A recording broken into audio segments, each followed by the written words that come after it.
y ofrecer eso y llamar grupos. Y ese es el colectivo proyecto, pero abrirlo. Ah, también. De hecho, yo quiero invitar a la Débora y ya. A Deborah Jones.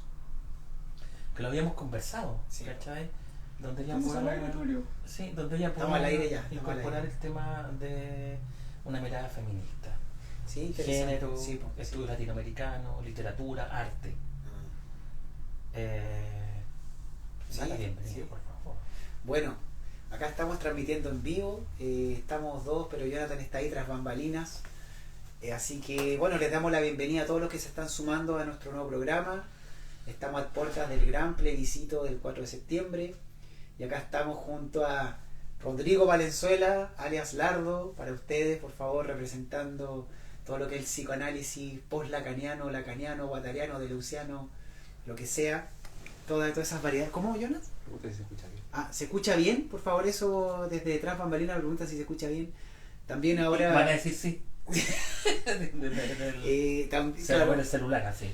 también a nuestro gran amigo Jonathan Duarte, alias Jonas, por favor, si se puede presentar ahí, por último, muestre su carita ahí para que la gente lo pueda ver, de que está presente. Sí, ya voy. Ya viene. Y bueno, ¿será de mal gusto que me autopresente o No. Preséntame. Javier. Eso, aquí Javier Bravo. Estamos aquí ya listos para comenzar este programa del 24 de agosto, ¿cierto? Estamos a 24, ¿cierto? 24 de agosto. Este 24 de agosto, 2022. ahora a las 20 horas, lanzando en vivo desde la consulta de nuestro amigo Jonathan. Y bueno, lo que le hemos llamado derechos sociales y buen vivir. Ya ese es nuestro tema, porque estuvimos viendo cómo podemos enfocarnos para poder mostrar con mayor claridad algunos temas esenciales de la nueva constitución, y entre eso lo que hemos tratado de decidir es como el tema de los derechos sociales, ¿no? Creo que lo que hemos analizado en las lecturas que hemos hecho sobre este texto es que este texto está atravesado por una noción de derecho, ¿no? Como un Estado que lo que quiere es como de alguna forma proteger los derechos, promover los derechos, también asignarle derechos a ciertos sujetos en miras de un buen vivir, ¿no? Ese es un poco es la tesis de lo que queremos plantear. Así que vamos a hablar sobre algunos derechos sociales, no todos, pero algunos, de los cuales tenemos más competencia, y también vamos a hablar directamente del buen vivir desde algunas nociones de los epicúreos, o también de los mapuches, o también desde otras visiones que se entiende el buen vivir. Así que eso, bienvenidos y bienvenidas, vamos a tener una duración de 1 hora, así que les dejo la palabra a mis compañeros. Sí, la verdad es que cuando planteamos este tema, saludos a Salvador, que no está por ahí. Eso, Salvador. Saludos a la pandilla, dice. Eso. Sí, bueno, quizás la semana pasada, el sábado más bien, hablamos un poco de nuestra itinerario, de cómo se conformó el colectivo. Claro. Y creo que nos faltó algo más reciente. O sea, hoy día los tres estamos dedicados a la clínica, Claro. a los estudios, y la clínica nos da una mirada de lo social bien desde adentro, Sí. bien desde primera persona. Desde el sujeto. Claro, desde lo micropolítico podríamos llamarlo, Claro. como lo entiendes tú, desde alguna filosofía. Y eso permite mirar también qué es lo que pasa a lo macro, cuando uno ve un texto como este o ve ciertos hechos sociales y los trata de analizar en base a una historización. Y nos encontramos con este concepto del buen vivir, que por lo menos desde mi visión la clínica apunta a apoyar, ayudar, fomentar, discutir cómo se aprende a buen vivir, y cómo cada persona, cada colectivo, cada comunidad puede hallar sus propios caminos, tomando un poco este concepto de la autodeterminación de los pueblos y de las personas, que apuntan a un buen vivir, que es una connotación ética, y como connotación ética también tiene componentes políticos, y ese componente político se traduce en documentos como la propuesta constitucional, que es lo que hoy día tratamos de hacer, como desde lo micro, desde nuestras prácticas, profesionales, afectivas, nuestras relaciones interpersonales, nuestros vínculos con las instituciones. Vamos entendiendo una forma del buen vivir y tratamos de discutirlo. Y hoy día, a partir de esta propuesta constitucional, a mi juicio es un buen a propósito de qué. Es una buena excusa para seguir discutiendo estos temas que considero que son inacabables, como el vivir en comunidad y vivir en sociedad. Por ahí quiero, como va a ser mi primera intervención de hoy. Sí, es un tema complejo, no es un tema fácil, por lo menos me parece, de digerir. ¿Sí? Buen vivir, bienestar, felicidad, de alguna forma, no es lo mismo, pero de alguna forma han estado emparentados a propósito de el discurso social que sostiene los movimientos de los seres humanos. Yo creo que hay un determinismo, o ha habido un determinismo. Y lo que ocurrió, y quiero hacer un poco de historia a propósito de que este texto, esta propuesta constitucional, no es solo parte de un ejercicio democrático profundo de quienes fueron escogidos para participar en la escritura de este texto, que fueron los convencionales, sino haciendo historia que esto nace tras un acuerdo llamado Acuerdo por la Paz, que tuvo distintas críticas de distintos sectores, donde ya no daba más el nivel de violencia política que estaba ocurriendo en Chile, ¿sí? Que eclosionó durante la revuelta de octubre del 19, pero venía arrastrando un montón de prácticas violentas, ¿sí? Entonces lo que ocurrió fue algo interesante para la revuelta de octubre, que se juntaron distintos sujetos, distintos protagonistas de la academia, políticos, dirigentes de distintas unidades y territorios, gente común y corriente, ¿sí? Y cuando digo común y corriente significa que no están asociadas necesariamente a una especie de vitrina social, política, económica y mediática, ¿sí? ¿Sí? Entonces, cuando ocurre eso, que eso es muy rizomático, no era preparado. Aquí no fueron ni los alienígenas, no fueron ni los cubanos, no fueron los venezolanos. Ocurrió. De hecho, se le comparó, los chilenos siempre comparamos mucho hacia afuera, y se comparó con la revuelta de mayo del 68. Ah, claro. ¿Sí? Esto es Chile, esto es Sudamérica, esto tiene otra volada. Y en ese sentido, a mí me interesa, por lo menos hoy día, tocar algunos puntos relacionados con que si hay algo así, esperanzadamente llamado buen vivir, como una apropiación de la vida, debe haber una garantía jurídica, política y social que permita ese tránsito, algo así como una constitución. Y no quiero dejar pasar la oportunidad de mencionar a Walter Benjamin cuando él escribe para una crítica de la violencia. Y lo que hace ahí Walter Benjamin es una crítica aguda al cuerpo jurídico, donde dice que el derecho promueve ciertas violencias. Y si nosotros revisamos la historia del malestar social en Chile, que no fueron los 30 pesos, tampoco fueron los 30 años, bueno, tú has investigado mucho más en tu tesis doctoral, pero también a lo largo de tu práctica profesional y académica, y vital, ¿por qué no? A propósito, Javier, de los siglos que acompañan las diferencias abismantes que hay para unos y para otros. Si lo ponemos gráficamente, y con esto termino, es como que siempre ha existido de la historia de Chile, de Plaza Italia para arriba y de Plaza Italia para abajo. Del río Mapocho hacia el norte. Hacia el norte y del río Mapocho hacia el sur. Eso es la capital. Sí. De la capital hacia el sur, el resto por allá, y de la capital hacia el norte por allá.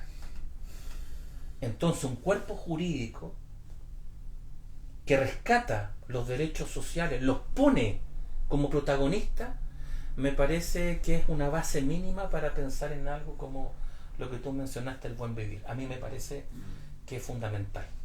El derecho es político también. Claro, claro. Claro, bueno, ya, con ese lanzamiento, con todo esto que hemos comenzado, y yo creo que voy a tomar algo de lo que tú dices, Rodrigo, que es el tema de la violencia, ya, como para ir directo al grano de cómo yo estoy analizando el tema de los derechos, ¿ya? ¿Ya? Bueno, o sea, en el fondo, ¿qué ha pasado, no? En el fondo es como que el Estado se reveló como un ente muy violento, ¿no? Y tal como lo plantea la sociología, o sea, el Estado es el que tiene, dentro de las fronteras de los Estados nacionales, el Estado es el que tiene el monopolio legítimo de la violencia, ¿no? ¿Cierto? Sí. Como lo plantea Max Weber. Entonces, Interesante. dentro de ese monopolio legítimo de la violencia, es interesante verlo así, ¿no? O sea, el monopolio sería que ellos son los únicos encargados de eso, y que sean legítimos es que es como incuestionable el uso de su violencia, ¿no? Estado de excepción. Por ejemplo, claro, cuando se plantean los estados de excepción. Y en ese caso, claro, yo creo que lo que se reveló en Chile fue que la constitución actual es una constitución que legitima, yo creo, en exceso la violencia del Estado. La legitima totalmente, a tal punto que provocó un estallido social, ¿cierto? Tal como tú lo dices. Donde la gente se revela frente a este monopolio legítimo de la violencia del Estado. Entonces, yo creo que también de forma dialéctica estaban ocurriendo muchos movimientos sociales, ¿no? Muchos movimientos sociales con mucha antelación al 18 de octubre, entre ellos, por ejemplo, no más FP, todos los movimientos feministas, los movimientos de los pueblos indígenas, los estudiantiles. Exacto, los movimientos estudiantiles y una diversidad de otros movimientos que finalmente encontraron, ¿no? una confluencia en este gran movimiento del 18 de octubre, que en el fondo está compuesto por todos estos micro movimientos que de alguna forma están expresando el malestar social en determinados puntos del Estado, ¿no? O sea, el Estado presiona con las AFP, presiona con las ISAPRE, presiona la educación con el lucro, bueno, y así, presionando la violencia de género, etcétera, la violencia contra la infancia. Entonces, de alguna forma, el Estado se transformó en un Estado que es violento, pero que no protege los derechos sociales, ¿no? Entonces,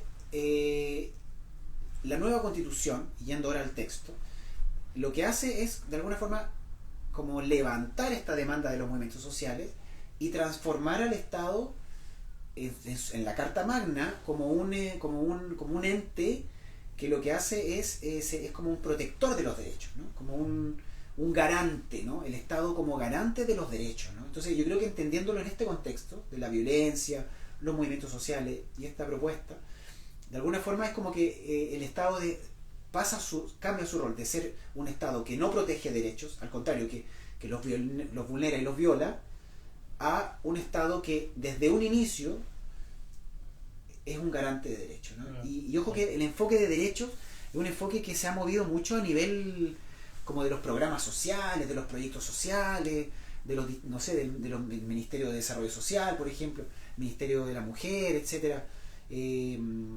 Como que todos los ministerios de alguna forma tienen tenemos que hacer programas con enfoque de derecho. ¿Ah? Pero la Carta Magna está diciendo que el Estado en su total institucionalidad tiene que ser un garante. Entonces, ¿cómo es que se plantea como garante?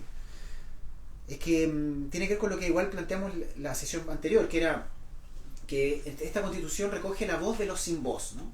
Y voy a nombrarlos, ¿no? Algunos: mujeres, niños, niñas y adolescentes, pueblos indígenas, disidencias sexuales, los animales, la naturaleza, los privados de libertad, las personas con discapacidad, las personas con neurodiversidad. O sea, todos esos que estaban excluidos, invisibilizados en la actual Constitución, son tomados en esta Constitución, teniendo artículos especializados para ello. Y también, bueno, la salud mental, ¿no? La salud mental también está explícitamente puesta ahí desde un enfoque comunitario. Y en el fondo, ¿cuál es la figura jurídica en que estos voz de los sin voz aparecen en la Constitución, ¿no? Porque decir los voz de los sin voz es como un poco hablar un poco desde la calle, ¿no? Pero ¿cuál es la figura jurídica de los voz de los sin voz? Es que son titulares de derecho. ¿Entiendes? Entonces el Estado tiene que ser un garante de los derechos de todas estas personas, mujeres, niños, niñas, pueblo indígena, disidencia sexual, animal, etc. ¿Ya? Entonces, ¿qué significa eso? ¿No? Que si el Estado se plantea como un garante, ¿no? Y no solo como el que tiene el monopolio legítimo de la violencia, ¿no? O sea, se muestra un Estado más humanizado, ¿no? Un Estado más humanizado, un Estado más empático, que se comprometería a no discriminar a toda esta diversidad de sujetos, ¿no? Y por lo tanto sería un Estado que no utilizaría su violencia y no generaría trauma psicosocial en estos grupos, porque podríamos decir que todos estos grupos son, al no ser sujetos de derecho y al ser tratados como objetos, son susceptibles de ser traumatizados por la violencia. Veamos, las mujeres, los niños, niñas y adolescentes, lo volveré a repetir para que lo veamos desde la prima del trauma, los pueblos indígenas, las disidencias sexuales, los animales, la naturaleza, las personas con discapacidad, son sujetos que han sido traumatizados desde el Estado. Y también, un poco la lógica del panóptico, no es solo desde el Estado, ¿no? Sino que también son traumatizados por las lógicas intersubjetivas que ocurren entre nosotros en la sociedad. ¿Me entiendes? O sea, por una parte hay un ente centralizador que discrimina, que excluye, que invisibiliza a estos sujetos, y después ese control se hace entre nosotros, ¿no? O sea, nosotros podemos discriminar a todos estos sujetos. O nosotros ser también objeto de discriminación por eso mismo. Entonces yo creo que ahí, y con esto termino, es que ¿por qué es tan importante esta Carta Magna? Porque la Carta Magna define las relaciones sociales, ¿no? Define el lazo social. Había un antropólogo antiguo que planteaba la relación entre cultura y personalidad, ¿no? En el fondo lo psicosocial. Acá es lo mismo, ¿no? O sea, pero esto sería como entre política y subjetividad, ¿no? Entre un lenguaje un poco más contemporáneo, como en el fondo lo que pasa a nivel macro no es que esté externo de lo que pasa a nivel micro, ¿no? O lo podemos plantear así: las políticas, por ejemplo, las políticas laborales no están exentas de la dinámica familiar, ¿no? O sea, lo que pasa afuera no está exento de lo que pasa adentro. Entonces yo creo que esta carta es tan importante porque es una apuesta para el cambio de las relaciones sociales entre nosotros. Y eso implicaría el mayor respeto hacia estas diversidades de sujetos que ahora serían sujetos de derecho. Ese es más o menos como yo ordeno este tema. Ahí el único contrapunto que te puedo hacer es que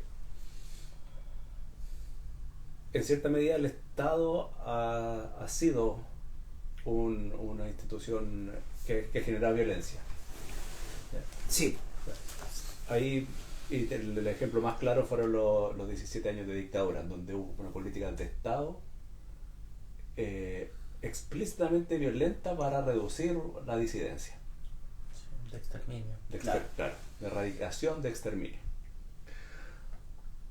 Cuando se llegó al acuerdo y se llamó a votaciones y volvimos a un estado de una democracia imperfecta, de una democracia ligera como la que tenemos hoy día,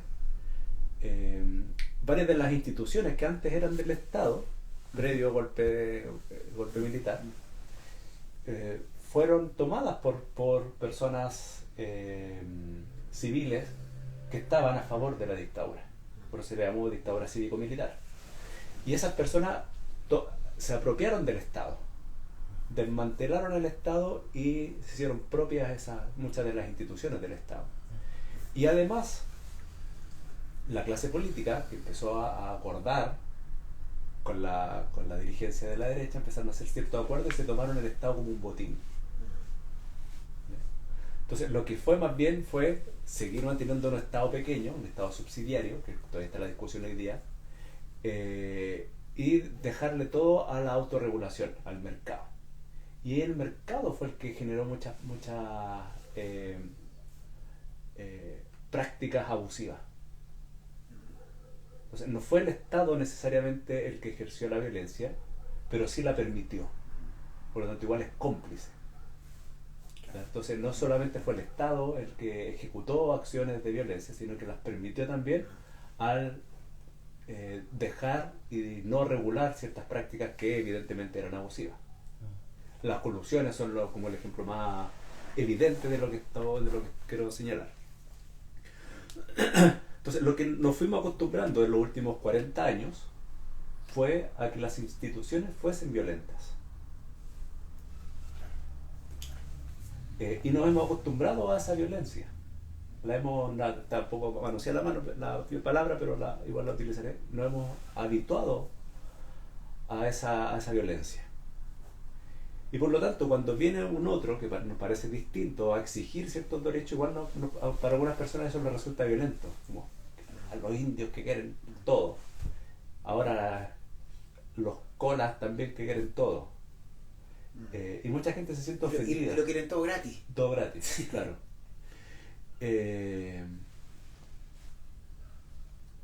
Pero culpar a todo al Estado creo que es simplificarlo. Creo que es mucho más complejo que eso, pero sin duda el Estado tiene una gran responsabilidad en ello porque lo permitió.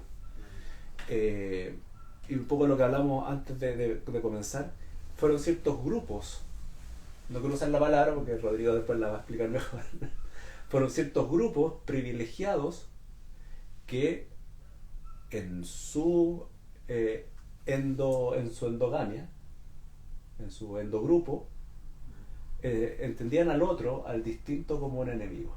Claro.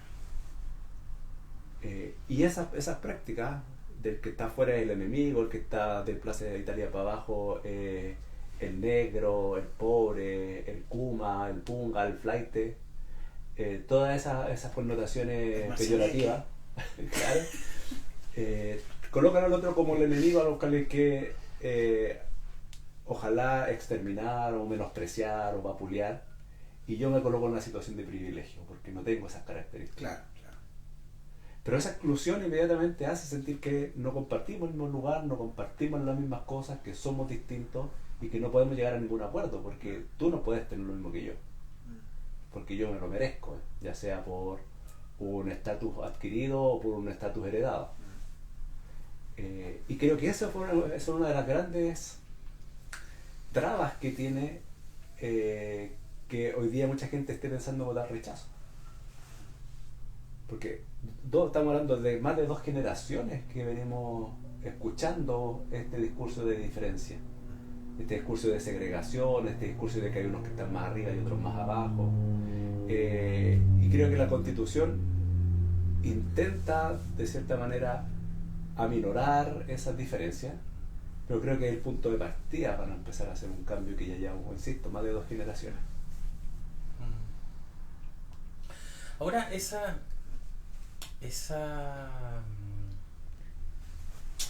normalización de las diferencias no ocurre solamente a propósito de algo antojadizo. Hay un trabajo discursivo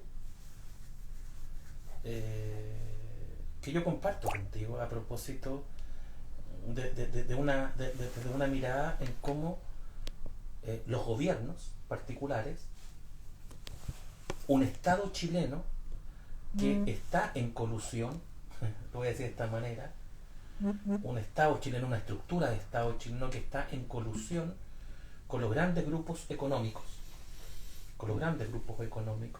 que son grupos económicos criollos, pero que miran con un afán de gloria hacia los orígenes europeos, ¿sí? Y que han de alguna manera ofertado Chile y sus tremendos recursos. Y si a eso le agregamos que hay medios de comunicación manejados por estos grandes grupos económicos, Son los mismos, básicamente. ¿sí? Tenemos un triángulo amoroso que es casi rompible, ¿sí? Fuerzas Armadas y Estado. Y yo creo que el Estado chileno, en la historia del Estado chileno, ha sido gobernado, voy a hacer aquí una especie de juegos de palabras muy erráticos tal vez, pero la estructura del Estado ha sido gobernada por los militares, históricamente, ¿sí? Históricamente, que es la oligarquía chilena. Ese es un punto del triángulo. Los otros 2 son los grandes grupos económicos, los medios de comunicación. No hay que olvidar que Estados Unidos comienza a intervenir las postulaciones de Allende a la candidatura presidencial en la primera elección. Claro. En la primera elección. ¿Sí? Y ahí tenemos una época que quizás para los más jóvenes todavía les resulta ajena y lejana, que es la Guerra Fría. Estados Unidos está pero neurotizado a propósito de ver cómo emergían distintos territorios socialistas o de izquierda, de esa izquierda, en Sudamérica, en Latinoamérica, en Centroamérica. ¿Sí? A menos de 90 kilómetros todavía existe,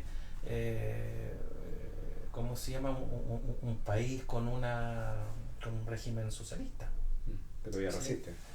Entonces, lo que quiero decir con esto es lo siguiente.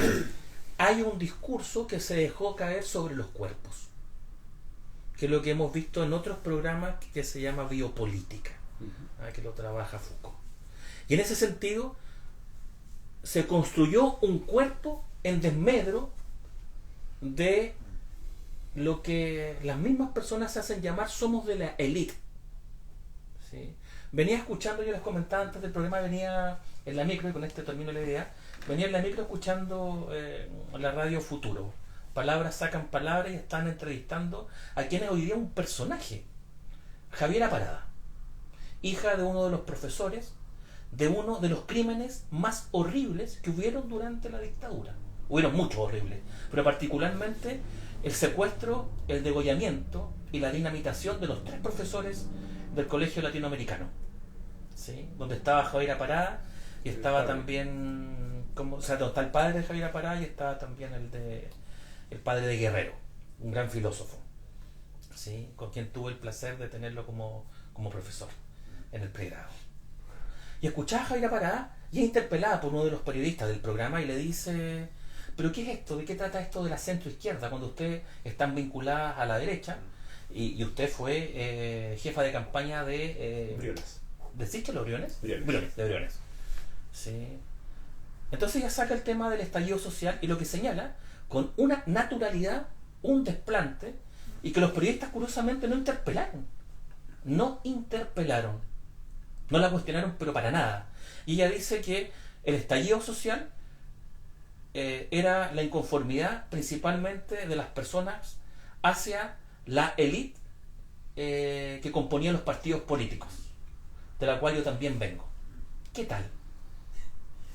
Ella se autoproclama, no sé si habrá sido un lapsus o no, o muy consciente, se autoproclama como parte de la élite de los partidos políticos. Se codea con Briones y Sichel. De la élite. Así. Y en ese análisis deriva inmediatamente a los efectos de la violencia que hubo después, que fue un desmedro de todas las personas trabajadoras, comunes y corrientes, forzadas, como si las personas que estuvieran protestando no fueran esforzadas, ¿sí? O de buena familia, de miles de millones que protestaron en paz.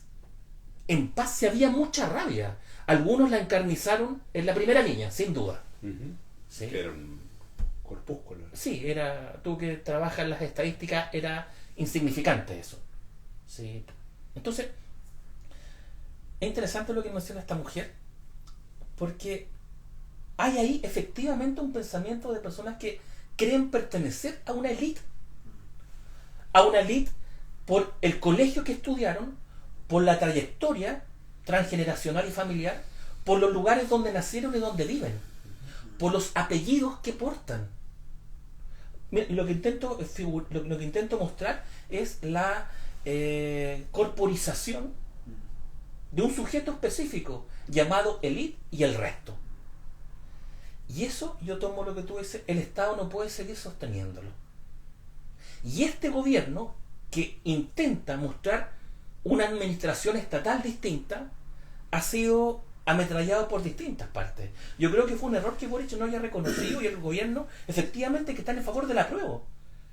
Cuando los gobiernos de derecha han denostado todo lo que no tenga que ver con ello y no jugar al empate. Me parece que Boric debiese plantear, no someramente, no sutilmente, no entre líneas, que está en favor del apruebo y de esta nueva carta constitucional.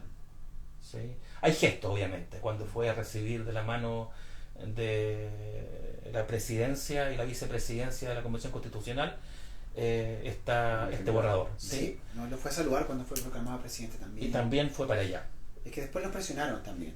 Entonces, para terminar la idea y cerrar, me parece interesante que una constitución poderosamente democrática debe inhibir necesariamente prácticas violentas que han existido históricamente en este país, como tú lo dijiste, donde Aquí adquieren voz los que han estado históricamente sin voz.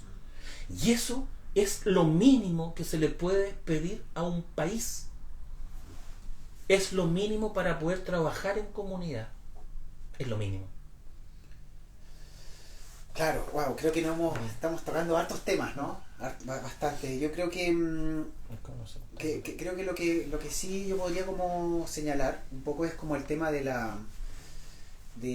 nuevo un poco volver al Estado, ¿no? Como la violencia, y creo que igual han ocurrido hartas cosas violentas este último tiempo. Esta semana creo que ocurrió también creo que la franja electoral está siendo sumamente enriquecedora para poder entender los discursos, entender también las propuestas del apruebo y del rechazo, ¿no? O sea, que en el fondo qué es lo que promueve cada postura en la construcción de un Estado y en la construcción de una sociedad. Entonces creo que la gran polémica ocurrió con este clip del rechazo, ¿no? Con este video de este como de trabajador sexual trans que decía que había sido violentado por un cliente y que finalmente decidió no denunciar por amor, ¿no? Como que ahí, claro, se dio algo que fue es una violencia muy fuerte para todas las disidencias sexuales. Cómo poder, como en el fondo está planteando la idea de que la violencia no necesariamente tiene que ser denunciada, ¿no? Y eso en el fondo es la franja del rechazo y es la construcción del Estado de la actual Constitución, ¿no? Como que es lo que se quiere mantener. O sea, como que en el fondo también se sabe que las personas trans son las personas que más amenazas tienen a su integridad de vida.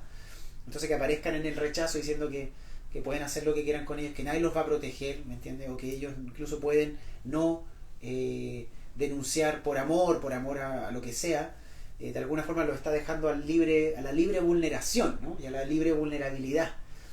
Entonces eso, bueno, generó muchas respuestas de inmediato, ¿no? Hubo muchas respuestas de censura, o al menos como intentos de censura o de denuncia sobre esta antigua práctica. Y creo que también hoy día ocurrió algo que es bastante preocupante, que es cuando toman preso a Héctor Yaitul. Sí, sí. Y ahí, claro, hay todo un tema, porque sabemos que el gobierno actual es un gobierno joven que viene con nuevas ideas, pero sigue con las mismas prácticas de discursos y prácticas antiterroristas sobre el pueblo mapuche, tomando preso a Héctor Yaitul. Entonces, ahí hay algo bien potente. O sea, Héctor Yaitul es el vocero de la coordinadora Arauco Mayeco. Se sabe que están en pie de guerra contra el Estado, ¿no? Contra el capitalismo, en defensa de sus tierras. También se sabe que ellos representan a una franja del pueblo mapuche, ¿no? O sea, no es que todos los mapuches vean como que el gran representante es Héctor Yaitul, no es así, sino que son algunos que están en el área más combativa, o del Huaychán, como le llaman ellos, los que están dispuestos a seguir esta línea.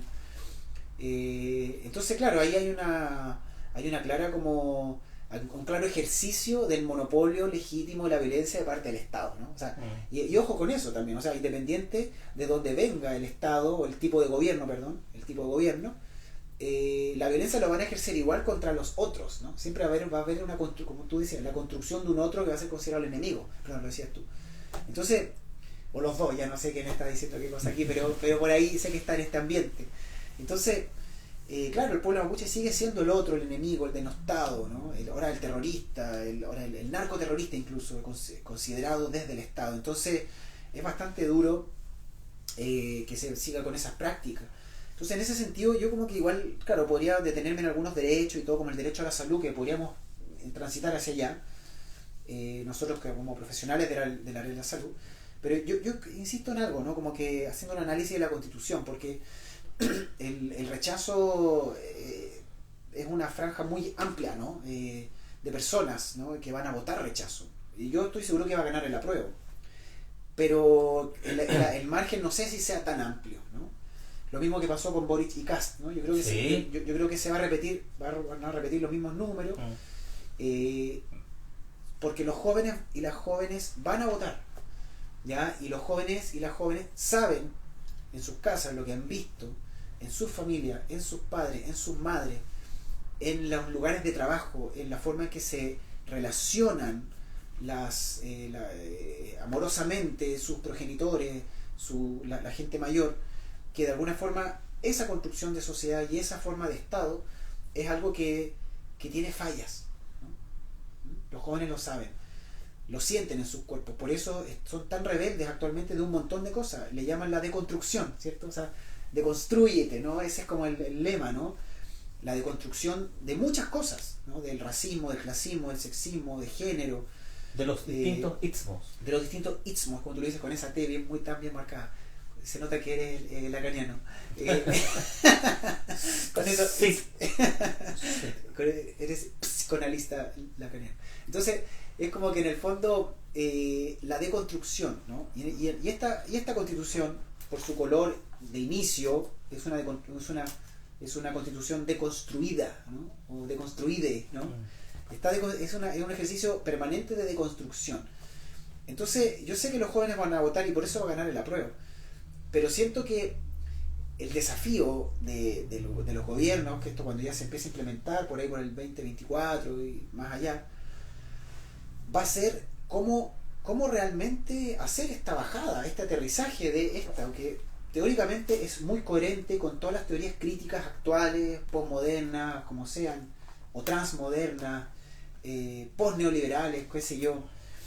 Son muy coherentes. Esto es un texto que condensa, yo creo que gran parte de los postulados decoloniales, anticoloniales, no sé si tan anticoloniales, que estarían en contra del Estado, pero sí decoloniales, feministas, todo lo que son los ecologistas, las diversidades, incluso el enfoque comunitario está aquí presente en el artículo 44.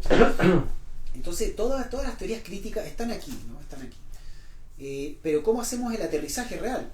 Sabiendo que hay una derecha castiana, piñerista, tan fuerte, tal como decían ustedes, o sea, que son dueños de los medios de producción, de los aparatos de producción, como qué, o sea, como todas las empresas que nos surten de absolutamente todos los bienes y servicios, las grandes empresas, digo, hay grandes monopolios, está todo este trío, ¿no? Este trío casi sexual, económico, ¿no? Entre lo que es los militares, el mercado y el Estado, ¿no? Cómplices de las mismas colusiones.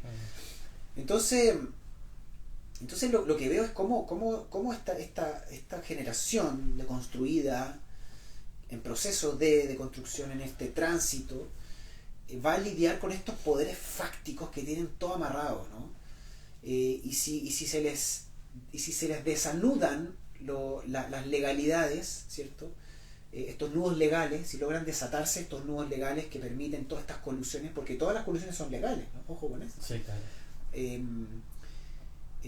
Solo es cosa de ver cuando uno firma un contrato, ya el 7% va directamente a la AFP, ¿me entiendes? Entonces otro porcentaje a la ISAPRE, o sea, como que está todo este saqueo legal, ¿no? Es un saqueo legal.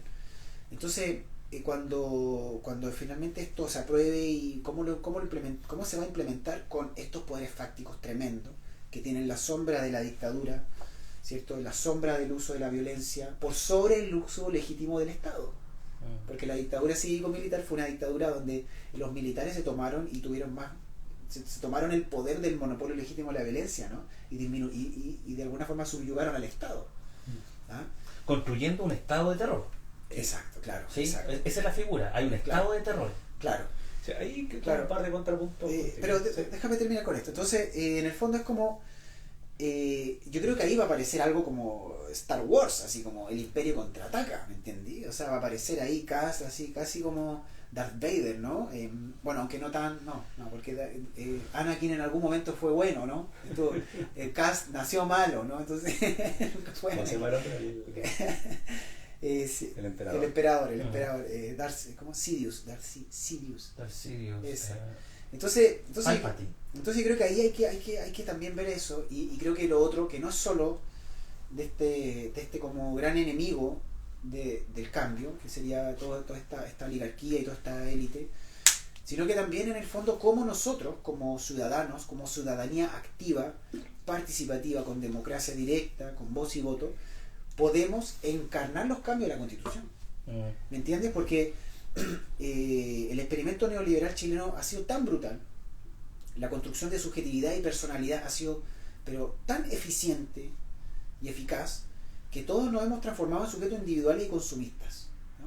Consumidores, individualistas, consumistas, deudores, Adictos. adictos a eso, ¿no? Y que de alguna forma, ojo, hay una relación entre trauma y adicción, ¿no? Entonces, la adicción al consumo de alguna forma viene a intentar anestesiar el trauma, que también significa vivir en una sociedad como es la chilena, que se inaugura esta nueva sociedad con una dictadura cívico-militar, ¿no? Con un Estado y una sociedad muy amedrentada con el miedo y desde el terror. Entonces, ¿cómo nosotros vamos a lograr también estar a la altura de esta deconstrucción, ¿no? Yo creo que esa es la gran pregunta que me hago también, ¿no? Porque claro, podemos hacer un análisis, irnos directamente a los artículos, y que igual me gustaría irme a salud, pero creo que también es que cuando esto se apruebe, ¿cómo vamos realmente a poder implementarlo? ¿Estamos dispuestos a cambiar nuestras rutinas, nuestra energía, nuestro tiempo para participar de colectivos, para ir a los cabildos, para participar de los consejos regionales, para proponer propuestas de ley? ¿Me entiendes? Porque eso va a ser, y eso va a ser un trabajo de todos. No es que se aprobó y vamos a seguir haciendo lo mismo de siempre. Esto implica un compromiso social distinto. Entonces, ahí yo veo también que son como desafíos que vamos a tener, ¿no? Y con eso, bueno, ya me lanzo con lo que yo creo que va a ser. Te lanza pero me lanzo con mi premonición, ¿no? Viendo lo que es un cambio generacional que va más allá de las voluntades de los partidos. Eso. Oye, aquí hay hartos comentarios, quiero tomar algunos porque me parecen atingentes, sobre todo de Luis Valenzuela. Luis. Antes a la Connie Sid nos había enviado un saludo, saludos Connie. Sí. A la Carolina Rebeco igual. Dale. Sí, pero quiero que bueno, además de los saludos a todos los que nos están escuchando, mirando, algunos se bajan un poco los. Bueno, Luis Valenzuela. Pero ¿qué pasa cuando la ministra de Salud dice que tiene a todos identificados, a los no vacunados? También es agresivo. Eso atenta contra la libertad del ser humano. Ser Origen, Salvador, sí. Salva. Una mirada crítica a la exposición, primero a la violencia, es constitutiva de la sociedad y aquellos que Freud denuncia en el malestar de la cultura. Pero por otro lado, el Estado, al tener monopolio de la violencia, deslegitima el ejercicio de la violencia soberana del pueblo, los trata de delincuentes, terroristas, etcétera. La violencia contra los otros. Ahí hay algo interesante, yo quisiera hacer un comentario de lo que dice Salva. Muy interesante el texto de Freud, malestar en la cultura. Pero él, fíjate que dice algo al respecto de si podemos pensar algún ejercicio para contener la violencia que está presente en las distintas sociedades. Es la cultura y la educación la que debe ejercer ese dominio para alejar la violencia. La cultura y educación. Y fíjate que los gobiernos locales y regionales, como las municipalidades, son también los escenarios más micropolíticos donde se pueden llevar estos ejercicios. Cuando alcaldes o alcaldesas como Carla Arma, acá en Valdivia, abre una encuesta, no es encuesta, abre y convoca a la ciudadanía, una consulta ciudadana. Eso era impensable en el gobierno anterior municipal. Una consulta ciudadana para ver en qué proyectos el municipio va a incentivar su inversión y va a desarrollar. Quería mencionar eso. Sí se puede hacer. Hubieron cabildos, hubieron conversatorios importantes en distintas regiones, en distintas ciudades. No fue solo la calle, por cierto, muy importante, ¿sí? Y no es menor que hoy día actrices, actores, cantantes, distintos personajes y personas del ámbito de las artes y las culturas estén en favor del apruebo, porque ahí está el ejercicio como gran denuncia del malestar social. Y es posible, el Estado no es solamente el garante de esto, todos tenemos que actuar en nuestros distintos espacios, ¿sí? En los trabajos, en la educación, armar conversatorios. Claro. Quiero tomar dos elementos que se han conversado hasta el momento. Uno, sin duda que que haya una institucionalidad llamada Estado da ciertas garantías de estabilidad, pero también constriñe ciertos comportamientos humanos. Por algo hay un marco regulatorio con marco legal. Por lo tanto, habrá resistencia, habrá conflicto. Hay conflicto social en cualquier estado, incluso en los estados que ostentan grandes niveles de bienestar social, aún así hay conflicto social. Por lo tanto, es inminente a la composición del Estado el conflicto. Eso no puede, constitutivamente no puede ser de otra manera. Distinto es que el Estado fomente la violencia y mediante sus políticas públicas exacerbe esa violencia y ejerza un control brutal para controlar esa violencia con más violencia. ¿Ya? Esa escalada de violencia sí tiene una forma de gobierno muy particular. Eso como primer punto. Y pensar también, por otra parte, creo yo, es un tanto ingenuo pensar que en las continuidades de los gobiernos, a pesar de que haya un cambio en la forma de entender la forma de gobernar, eso significa que van a cambiar todas las prácticas. Porque no solamente el Estado o el gobierno actual obedece a una ideología que lo tiene ahí, sino que también hay otros poderes que están presionando para que se mantengan ciertas políticas. Por ejemplo, hoy día hay una política pública de vacunación, que el centro es el control de esta pandemia y puede que haya otros controles que podemos sospechar de que también los hay. Por lo tanto, va a haber una presión para que todos estén vacunados. Y algunos gobiernos, algunos estados serán más o menos rígidos con esas políticas. Entonces pensar que porque hoy día la ministra es del Frente Amplio o es socialista va a dejar el control por las vacunas, eso creo que es un poco ingenuo. Eso no va a cambiar fundamentalmente en 4 años. Quizás en 2, 3 periodos más empiecen a haber otra forma, pero este cambio, por ejemplo, tomando solo el ejemplo de las vacunas, esto ha sido una política de Estado. El Estado chileno se comprometió con una campaña de vacunación que ya lleva 60, 70 años. Entonces no es llegar y cambiarla. De hecho, tiene que pasar algo más importante que un cambio de gobierno para que eso se modifique. Y ahora quiero tomarlo cómo se vincula esta constitución con las prácticas, cómo como la realidad social actual, y cómo eso se condice con el buen vivir, que es como el sí, tema eso que quería tenemos tocar, que bueno que estamos conectados telepáticamente. Mi idea también era que, ya creo que hemos hablado harto del Estado, de la violencia. Ahí concuerdo con Rodrigo y aquí mi marco referencial suelen ser epicureos. Los epicureos y los estoicos Y la estadística. Esa filosofía que la estadística también sirve para entender cosas del Estado. Y la estadística.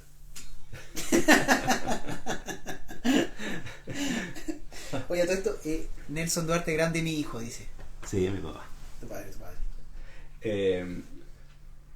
¿Qué planteaban ellos? Que en esto del Estado y la persona tiene que haber una confluencia. O sea, sin duda hay un ejercicio personal, hay todo un trabajo, podrían llamarlo interno, en donde me conozco a mí, conozco mis humores, tomando esa forma de ese lenguaje, y me cultivo a mí mismo para desarrollar un buen vivir y disfrutar de mí mismo. Entonces, si soy más colérico, tendré que buscar algunas formas de bajar la bilis. Si soy más sanguíneo, lo mismo, etc. Pero plantean que eso no es posible si no hay ciertas condiciones de la polis que te permita cultivar ese buen vivir. Y esas condiciones son básicamente 4. Una, que es la tecné, que es la posibilidad de ejercitar la técnica y el trabajo de los artesanos en esa época. Otro era el cultivo de la sabiduría. Otro era el cultivo de las artes. Y otro era el cultivo del deporte. O sea, una sociedad que da la posibilidad de que todas las personas que conforman esa polis tenga acceso a que cada uno tenga la posibilidad de escoger en esas 4 áreas aquella que le resulte más gratificante, con rigurosidad, con disciplina, con un ejercicio sistemático de eso. No es el disfrute de la algarabía o del exceso, sino que un disfrute más calmo, más de la templanza. Pero esas condiciones tienen que estar dadas. Y ahí tomo lo que dice Rodrigo. Es la educación, las artes, la ciencia y el deporte los que ayudan a que esa violencia, esa agresividad, tome ciertos rumbos que están socialmente más aceptados. Porque la violencia es parte inherente del ser humano. Necesitamos destruir para construir un nuevo orden. Eso no lo podemos negar. Ahora, ¿cuáles son las formas de violencia que podemos abordar, que van a ser socialmente aceptadas? Eso ya es una discusión que tenemos que tener entre todos. Y que en cada época se tiene que discutir. Y cada generación tiene que discutir cuáles van a ser las formas socialmente aceptadas para canalizar esa violencia. Y creo que pero todo el resto, toda esta democracia que hoy día hemos formado, es decir, que podemos construir una forma de entendernos entre todos mediante una estructura particular, una forma de ejercer el poder, tiene que garantizar el acceso a ese poder de la mayor cantidad posible de personas. Una distribución del poder. Y en esa distribución del poder, sin duda, en esta mentalidad acaparadora de que Rodrigo hablaba en el programa anterior, se va a resistir a esa pérdida del poder. Claro. Y muchas veces lo van a entender como un perjuicio, como que me están arrebatando de mis privilegios. Claro. Pero no es arrebatar, sino que más bien es ampliar. Claro. No es quitarle uno para darle a otro, es ampliar esto. O sea, como aporte, nomás brevemente, es que para ellos, para esa franja, el buen vivir es lo que ellos están viviendo. Ellos tienen un buen vivir. Entonces, el texto de la Constitución sería un mal vivir, ¿no? Por eso dicen, ¿cómo es? Así no... Una amenaza. Claro, ¿entiendes? Sí. O sea, Ahora, yo quiero marcar algo de lo que tú dices, ¿no?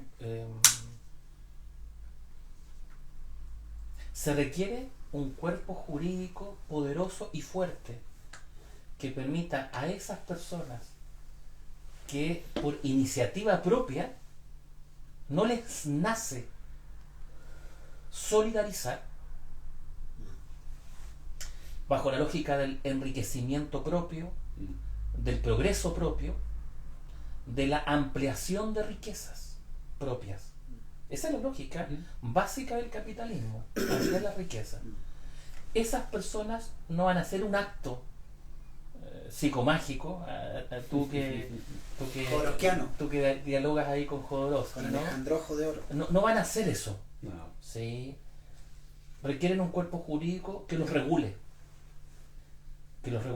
que inhiba, que los invite a la fuerza a poder pensar algo distinto. Entonces, esta Constitución, cuando garantiza los derechos sociales, lo que hace ahí es decir, pareciera que hay ciertas condiciones para poder vivir mejor, para poder estar más tranquilo, ¿sí? Donde cuando usted tenga que escoger un colegio, que usted lo va a escoger, no tenga que estar pensando y contando los billetes a fin de mes y va a escoger entre el colegio, entre el pago de las cuentas, entre las compras del mes, si le cortan el teléfono, ¿te das cuenta? Que es la gran mayoría. Si pagas o no pagas el arriendo, si pagas o no pagas la hipoteca. Que cuando sientas que se te ha tratado injustamente en un trabajo, no estés atemorizado de conversar eso con otro compañero u otra compañera que quizás lleva más tiempo, o que te puedas asociar a lo que se llama el sindicato para poder tener algo de colectividad para representarte, ¿sí? O cuando tienes alguna enfermedad, no tengas que pensar con quién te vas a conseguir algo de dinero para garantizar, Claro. ¿sí? El cheque en blanco, ¿no? Para garantizar que seas bien atendido. Nosotros hemos trabajado en salud pública, hemos trabajado en la privatemia, y no es lo mismo un paciente tratado. Hay muchas personas que trabajan de manera maravillosa, pero en lo general, en lo público que en lo privado. La estructura es distinta, ¿no? Sí. La voluntad de las personas. Entonces, esta carta fundamental, esta propuesta de constitución, a mí me parece que en el mismo texto, que es un texto hermosísimo, están las bases para una convivencia social distinta. Con este gobierno, con esta convención constitucional, con este plebiscito de salida, están las condiciones para pensar una sociedad distinta. ¿Sí? Y por eso es muy importante que se apruebe esta constitución. No va a cambiar la realidad, no va a cambiar la sociedad completamente, porque va a haber resistencia. La resistencia siempre son narcisismos heridos. Siempre son narcisismos heridos. Imagínate a alguien que ha acumulado harto a lo largo de la vida y ha traspasado esos fondos narcisistas a sus generaciones, ¿sí? Y las ha externalizado, ¿sí? Entonces yo creo que es muy importante. Y se autodefine de élite. Sí, sí. Claro. Elite es un grupo privilegiado por sobre el resto. ¿Sí? ¿Cómo se pronuncia en francés? Elite. Ah, oye, Eso es eso. a mí, bueno, me gustaría tomar algunas cosas que han dicho, junto con lo que dice Salvador también. Es que claro, yo veo que, como dice Salvador, o sea, la violencia, bueno, al final por ahora no vamos a tocar mucho lo que es salud, quedará para después. Es que, claro, la violencia legítima del pueblo, soberana, que se tomó el pueblo, donde aparece este nuevo sujeto social, que es la primera línea, entre muchos otros, permitió el estallido social y está permitiendo esto. Desde el punto de vista del buen vivir, podríamos decir que el estallido social se provocó porque nos cansamos del mal vivir, ¿cierto? Mientras que el buen vivir era algo que los que gozaban unos pocos. El buen vivir algunos pocos lo gozaban y el mal vivir lo sufría la mayoría, y por eso hubo un estallido social que fue tan popular. Y dejamos una idea muy cortita. Y ese buen vivir te lo muestran en todas las pantallas y en todos los formatos, pero para ti se te vuelve inalcanzable. Ah, claro. Y eso genera una rabia tremenda. Porque es a punta de deuda, de desgaste, de estrés, de esclavitud. Bueno, entonces, ¿cómo veo yo? O sea, en el fondo, ¿qué sería el buen vivir? Y yo voy a señalar algunas notas respecto a lo que es el buen vivir, de cómo yo lo entiendo desde el pueblo mapuche, de lo que conozco de mis amigos de la costa, lo que conoció también otros amigos allá en Ropumeica, y también de algunas lecturas sobre algunos autores mapuches que hablan sobre esto, como para también hacer honor a nuestro título, ¿no? Como, oye, pusimos buen vivir y no hablamos tanto de buen vivir. No, Jonathan explicó una visión de los epicúreos, a mí, y de otros temas, y a mí me gustaría plantear un poco esto, ¿no? Con el permiso de mis amigos mapuche. Es que, como también para explicarle un poco a la gente, ¿no? Porque el buen vivir es como que aparece, como que vivir bien, pero ¿qué es eso, no? Tú ya planteaste una idea importante de que la sociedad tiene que permitirnos desarrollar un montón de cualidades para, en el fondo, también drenar esta violencia, ¿no? que está inherente en la sociedad, o esta energía, ¿no? Entonces, yo creo que algo importante aquí que hay que recalcar es que para el pueblo mapuche, y yo creo que para prácticamente la gran mayoría de los pueblos indígenas de Latinoamérica, hay una unión muy potente entre comunidad y territorio. ¿Ya? Que creo que podemos partir por eso, que en el fondo es como que las comunidades no existen sin los territorios, ¿no? ¿Ya? Y los que han perdido su territorio son los guarriaches o los mapuches que viven en la ciudad, que de alguna forma resignifican la ciudad donde están desde su punto de vista, ¿no? Desde el punto de vista mapuche. Entonces, pero las comunidades rurales, y esto también se ve en la gente que no necesariamente es indígena, pero que vive en comunidades rurales, o sea, es imprescindible el agua de las vertientes, que los bosques estén sanos, que la tierra esté fértil, que los aires estén descontaminados, que estén limpios, ¿no? Todo lo contrario al buen vivir en este caso sería lo que pasa en las zonas de sacrificio, ¿no? O sea, si nos vamos a lo que pasa en Quintero Puchuncaví, solo por nombrar uno, o sea, está todo contaminado ahí, es horroroso. Falta de agua que torque. Claro, le falta agua que torque, un montón de cosas.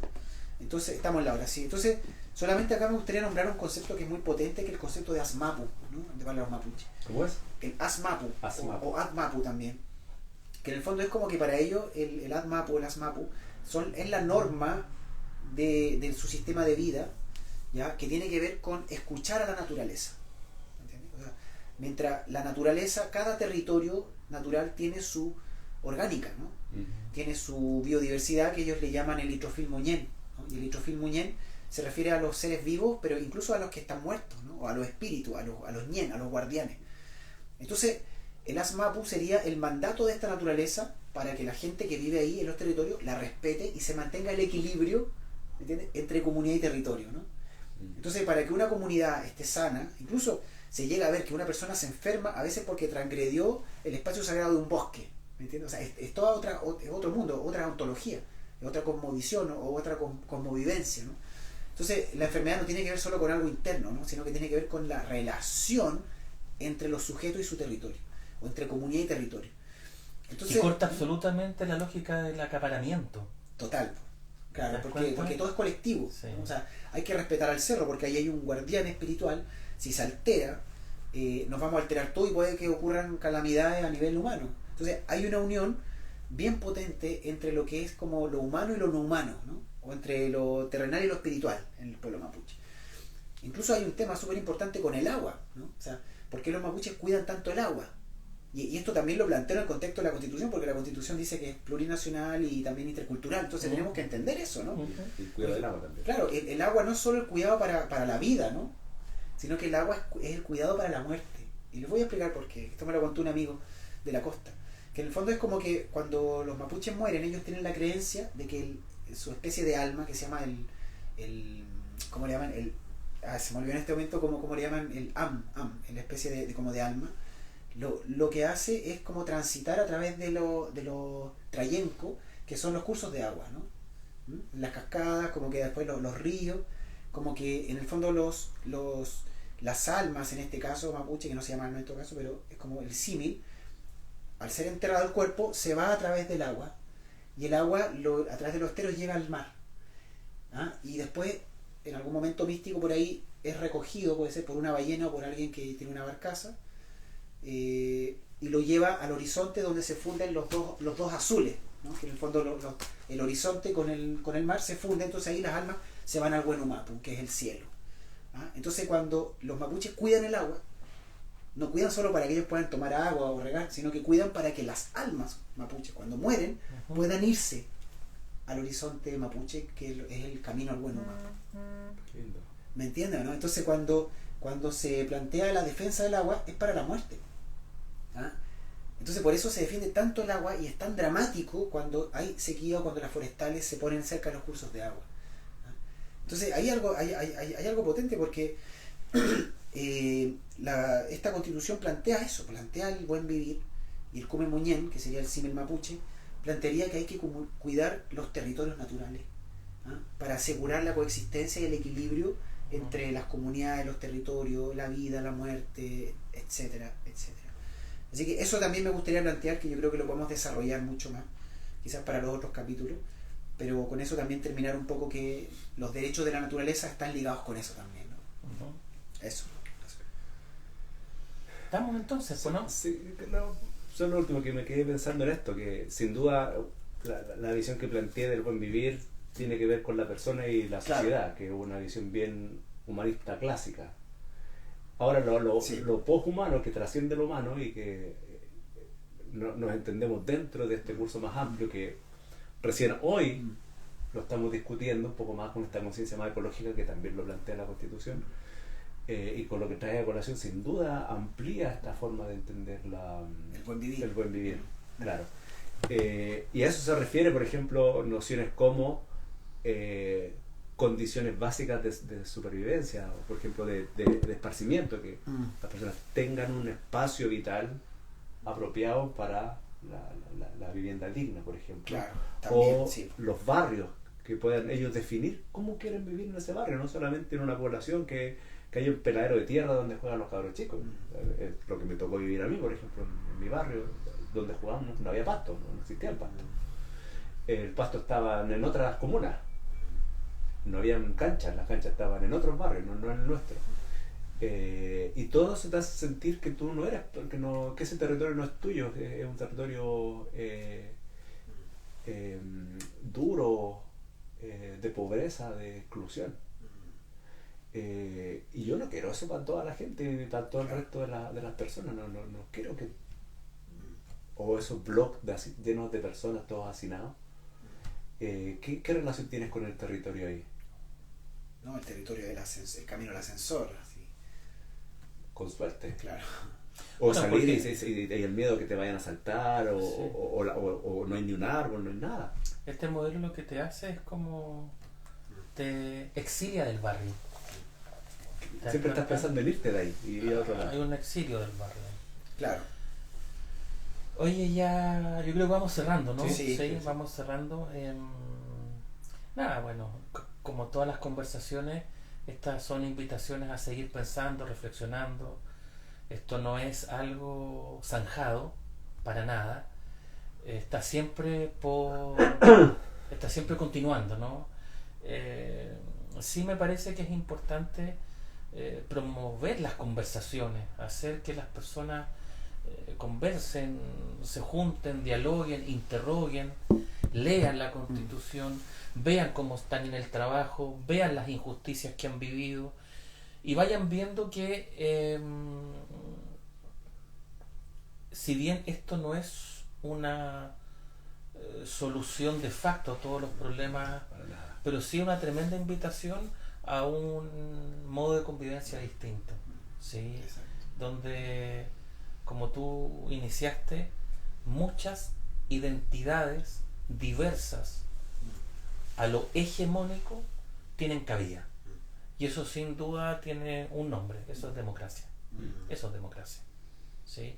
Y eso sin duda es garantista, y eso genera una sensación de bienestar, de sentir algo de representación en esto que llamamos país, nación, ¿sí? Por ahí.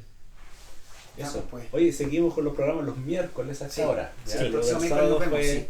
Y vamos a tener sorpresa, vamos a hacer algunas invitaciones para más adelante en este tercer Sí. ciclo. ¿Ya? Vamos a tratar de romper un poco este formato tan rígido que nos pone la red social. Sí, ¿Ya? sí, Y sí, sí. queremos ampliar el formato. Exacto, así que le agradecemos, nos vemos el próximo miércoles, gracias a todos, ahí a la Darling, al Diego, a Luis, a Paulo, a la Francesca, a todos los que nos siguieron y agradecer nomás, porque estén bien ahí, también a ver quién está aquí conectado, a la Lore Belén, a Salvador, Paulo, Diego, Only a Human, Hardy, Alexi, Nelson Duarte, mi madre Liliana Bravo, Cachal. Luis Valenzuela, Carolina, Rebeco, Darling, Paola y La familia, y la bueno, familia. ellas. Así que muchas gracias. Nos vemos. Nos veremos. Gracias a todos y todas. Y todes. Y todes. Ya.